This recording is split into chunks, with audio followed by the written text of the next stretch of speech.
wanted to show some very basic furnace maintenance. This is for your furnace and your air conditioner. Most of you are already going to know this if you know how to change your air filter. This video isn't for you, but some of you might be new homeowners. And if you look here, the air is coming from this grate.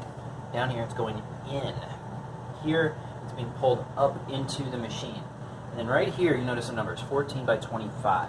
It's going to be different on your machine, on your air conditioner and your furnace system. But right in here, let's see, we have an air filter.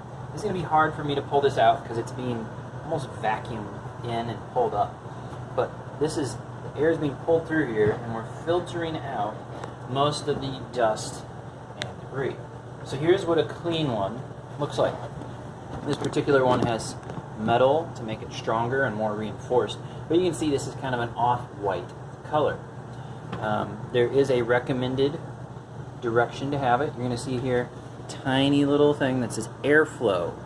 It's got the arrow.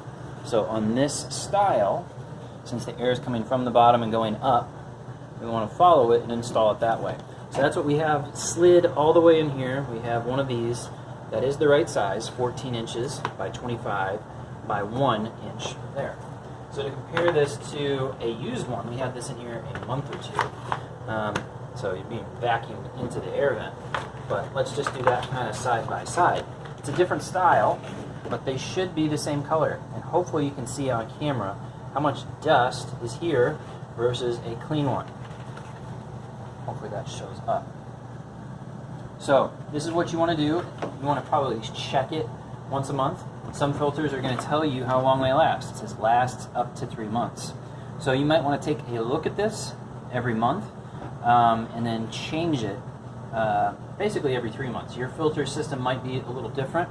These don't cost a lot of money. You should be able to get a pack of 3 of these for under $10 or $15. Should not be more than that, at least in 2021. Price is going up, I'm sure. But shouldn't be too much. This is something you want to do because when this gets filled with dust, it adds more resistance and it makes this motor work harder to try to pull enough air through here. It's got to pull some air through here, and if it's getting clogged with dust, it can't do that as well, and you'll wear your machine out a little bit faster. So, something basic to check. Your machine will have its own size filter. You'll just take that number, take note of it, go to your big box store, your hardware store, even a place like Walmart is going to sell these, and then just look for the same size that matches yours and then get that replaced.